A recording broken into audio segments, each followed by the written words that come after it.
गाय माता कोई जानवर नहीं है, गाय माता कोई पशु नहीं है, गाय माता भगवान की भी भगवान है, गौ माता हमारी इष्ट की भी इष्ट है।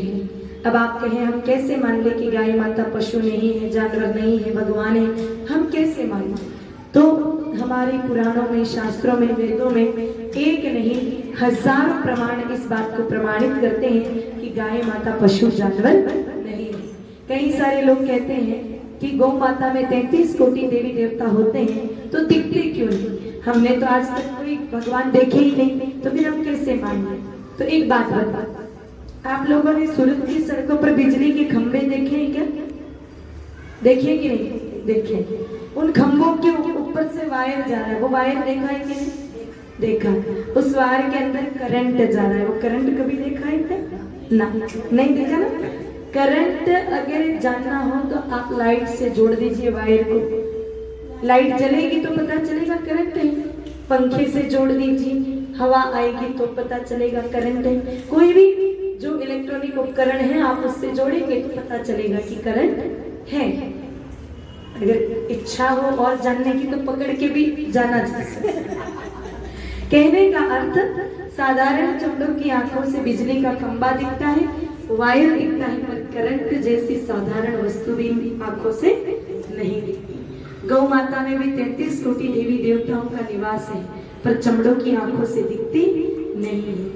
उसके लिए मन की भीतर की आंखें चाहिए। जिस तरह से करंट को जानना हो तो वायर से किसी न किसी रूप से जुड़ना पड़ेगा, उसी तरह गाय माता में समस्त देवी देवताओं को समझना है तो गाय माता से मातृत्व भाव से जुड़ना पड़ेगा। जब तक जुड़ेंगे नहीं तब तक गाय माता में विराजमान 33 कोटि देवी देवताओं के आप दर्शन नहीं कर सकते, आप उनका एहसास नहीं कर सकते। हम विचार करें कि हम लोग अन्न धन संग्रह करना जानते हैं तो एक छोटी सी चीटी भी अपने बिल को सदैव भरा हुआ रखें। हम विचार करें कि हम लोग स्नान करके टिप टॉप रहते हैं तो अपने गांव की भैंसें जहाँ पानी देखती वहीं बैठ जाती, दिन में कई बार वो भी स्नान कर लेती। हम विचार करें कि हम महंगा महंगा भोजन करना जानते हैं तो देखिए मानस सरोवर में जो हंस होता है ना वो मोती चुगता है, और एक मोती की कीमत 1 लाख भी आकी जाए, दिन में 10 मोती जिम ले तो 10 लाख का तो भोजन ही कर लेता है। उसकी होड़ हम कभी नहीं कर पाएंगे। अगर हम लोग ये विचार करें कि हम संतान को जन्म देना जानते हैं, वंश वृद्धि करना जानते हैं, तो संतान को जन्म तो भेड़ बकरी सांप बिच्छू भी साल में 2 बार दे देते हैं। तो कहने का अर्थ ये है कि जो काम हम कर रहे हैं किसी न किसी रूप से कोई न कोई जानवर कर रहा है। फिर प्रश्न ये उठता है कि हम में और जानवरों में क्या अंतर है, क्या भेद है? तो देखिए 4 पहचान है इंसान होने की। आंखों में जिसके शर्म हो, होठों पे हंसी, हृदय में प्रेम हो, जीवन में दया बस। अगर ये 4 वस्तुएं किसी के पास है तो वो मानव है, वो मनुष्य है, और 4 में से एक भी कम है तो 100 नर पशु भी न पूछ समाना। वो इंसान और पशुओं में कोई अंतर नहीं, वो बिना पूछ के जानवर ही समझो अगर इन 4 में से कुछ नहीं है। माता एक तरफ चींटियों को आटा डालती है, कीड़ी नंगला सस्ती है, और अगर घर में बहुत सारे कॉकरोच कीड़े हो जावे तो प्रेस कंट्रोलिंग वालों को बुला करके सबका खात्मा करवा डालती है। तो ये कोई दया थोड़ी है, ये तो दिखावा। और चौथी बात करें मुस्कुराहट, वो तो है ही नहीं। देखो ना, आप रोज शाम को भजन करने या इकट्ठे होते हो, भगवान का नाम लेते हो, कपड़े लत्ते बिल्डिंग देखकर ऐसा लग रहा है कि 2 वक्त की रोटी भी ठाकुर जी आराम से सबके दे ही रहे, कोई दिक्कत नहीं है। लेकिन आप अभी भी सत्संग में भी कितने गंभीर होके बैठे हो, जैसे कोई जबरदस्ती बिठाया हो। तो मुस्कुराओ भाई, इतना गंभीर मत बैठो, चेहरे पर मुस्कुराहट तो होनी चाहिए। सत्संग सुन रहे हैं क्योंकि एक मुस्कुराहट ऐसी चीज है जो इंसान को जानवरों से अलग करती है। आज तक किसी गधे को मुस्कुराते हुए देखा क्या? हाँ, दिख जाएगा तो समझ जाना अगले जन्म में इंसान बनेगा, ये पक्का है। और कोई इंसान अगर 24 घंटे मुंह चढ़ा के बैठा रहे तो समझ जाना अगले जन्म में, हाँ वो आप समझदार हो, मुझे बोलने की जरूरत नहीं है, उसकी तैयारी भी चालू होगी। तो इंसान की सबसे बड़ी पहचान है मुस्कुराहट, होगी अब नहीं बची। क्यों नहीं रही? आज से 10, 12, 20, 25 साल पहले दया, शर्म, प्रेम, मुस्कुराहट सब लोगों में था, अब सब कहाँ गायब हो गए? आपसे पूछेंगे तो आप एक ही जवाब देंगे, जमाना बदल गया है, टाइम खराब आ गया है, क्या करें?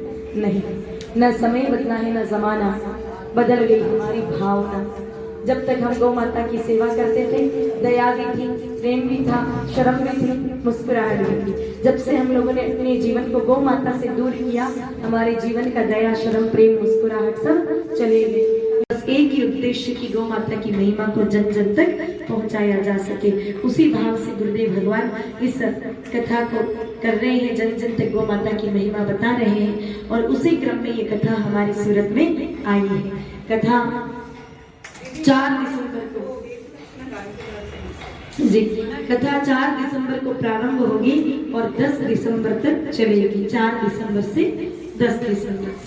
कथा का जो समय है वो इस बार थोड़ा सा अलग है। आप सूरत वासियों के लिए नया समय है। दिन में जब कथाएं होती हैं, माताएं आनंद से कथा सुन लेती हैं, लेकिन जो पुरुष भाई होते हैं वो व्यापार करने चले जाते हैं, वो कथा में नहीं पहुंच पाते हैं। जो केवल जुड़े हैं आयोजक समिति के या कार्यकर्ता वही होते हैं, फिर आम जनता नहीं आ पाती पुरुषों में। और खास करके पढ़ने वाले बच्चे वो कथा से वंचित रह जाते हैं। और आज सबसे ज्यादा आवश्यक कथा बच्चों को सुनानी है, क्योंकि हमारी नई पीढ़ी जिस दिशा में जा रही है, इनको अध्यात्म से और सत्संग से जोड़ना बहुत जरूरी है, वरना आने वाले कुछ सालों में संस्कृति समाप्त हो जाएगी।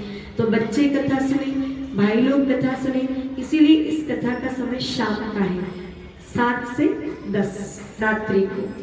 कोई बड़ी बात नहीं है। भोजन जो 8 बजे बना, कोई संत अगर 82,000 किलोमीटर पैदल चल के आ रहे हैं, तो हम सूरत ही सूरत में इतना विचार कर रहे हैं। अगर कोई आपके रिश्तेदार उधर कोई मैरिज गार्डन में शादी रखेंगे तो नहीं जाओगे क्या? बिल्कुल जाओगे। फिर गौ माता के नाम पर इतना विचार नहीं करना चाहिए, और इतना विचार करोगे तो फिर करते ही रह जाओगे। आने वाले कुछ सालों में गौ माताएं बचेंगी नहीं, और गौ माताएं बचेंगी नहीं तो सारी चोटियां काट काट के लोग आपको मुसलमान बना देंगे। धर्म नाम का कुछ तत्व बचने वाला नहीं है। इसलिए धर्म के काम में इतना चिंतन नहीं करना। कोई साड़ियों का सेल लगे तो ही चले जाए अपन तो फिर ये तो कथा हो रही है, इसलिए इतना विचार करने की आवश्यकता नहीं है। सभी को आना चाहिए। जिंदगी में कुछ अवसर बार बार नहीं मिलते, एक ही बार मिलते हैं। इसीलिए हम भी तो इतनी दूर आपको निमंत्रण देने आए, तो आप क्यों नहीं आ सकते? अगर कथा होती तो हम भी उधर ही उधर प्रचार करते, हम क्यों आते इधर निमंत्रण देने? हम आए हैं तो आपको भी आना ही पड़ेगा। अब बताओ आओगे कि नहीं आओगे? हाँ, अब आवाज निकली। तो आप सभी लोगों को कथा में, कार्यक्रम में जरूर आना है। और